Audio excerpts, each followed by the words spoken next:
কি ব্যাপার আপনারা আমার ঘরের দরজার সামনে এভাবে দাঁড়িয়ে দাঁড়িয়ে কি দেখছেন? ও কিছু না বৌমা, তুমি কোথায় গেছিলে? আমি একটু বাথরুমে গিয়েছিলাম। এই তুই মিথ্যে কথা বলছি কেন? আমাকে কোনে মেরে ফেলার লেগে রাক্ষসের মতন চলে আসছিলি। সবারই সামনে বল না তুই একটা ভূত। ওগো, এসব তুমি কি বলছো? কবে তো তুই আমাকে চাইবি নি? তুই মানুষ না, তুই একটু শয়তান। আমি একটু বাথরুমে যাচ্ছি। ঠিক আছে, বাথরুম থেকে এসে সোজা ঘরে ঢুকবি। ঠিক আছে আব্বা।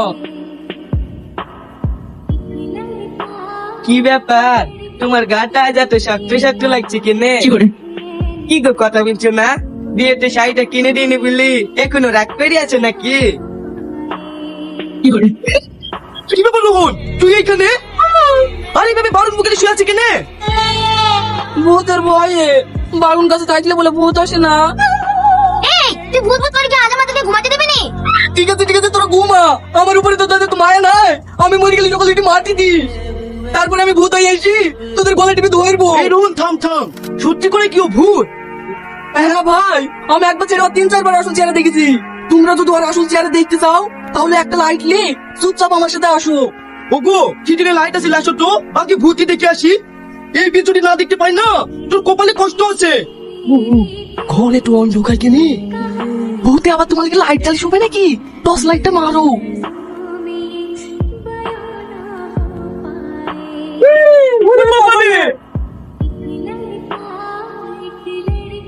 আপনি কি বলছেন বিয়াই? আমার মেয়েকে আমি ছোট থেকে মানুষ করছি আর আমি জানবো না আমার মেয়েকে জিনে ধরেছে তা? হ্যাঁ অবশ্যই জানো, জানবা না কেন? জেনে শুনি তোমার ছেলেটাকে ফাঁসিছো। তোমার এই জিনা ধরা নেই, তুমি বাড়ি যাও। এই মেয়ের সাথে আমার ছেলে সংসার করতে পারবে না। আগে দেখতে হবে না আসলে আমাদের মেয়েকে জিনে ধরেছে না তোমরা মিথ্যে মিথ্যে দুনাম দিছো? এই বুড়ি তোর কি সত্যি সত্যি জিনে ধরেছে? না না চাচা, আমাকে জিনে ধরবে কেনে? ওরা সব মিথ্যে করে বলছে। আমি এক ঝলক দেখেই বুঝতে পেরেছি এই মেয়ের কাছে জিন আছে। দেখতে দেখতে 72 বছর হয়ে গেল, অভিজ্ঞতা বলে তো একটা জিনিস আছে নাকি? এসব বুড়ো লোকের কথা শুনলেও রাগ হয়। তুমিও তো মনে হয় মেয়ে দেখতে গেছিলি, তখন তোমার অভিজ্ঞতা কোথায় ছিল? তখন বলোনি? এই সাই যা, বাবাকে ডেকে নিয়ে আয়, ও যা বলবে তাই হবে। আব্বা যাবো? না থাক, আর যেতে হবে না। আমি যদি এখন প্রমাণও করে দিই যে আমার মেয়ের কাছে জিন নাই, আমার অন্য দুর্নাম দেবে। তাকে না ঝামেলা বাড়ি লাভ নাই। চ আমার বাড়ি চ।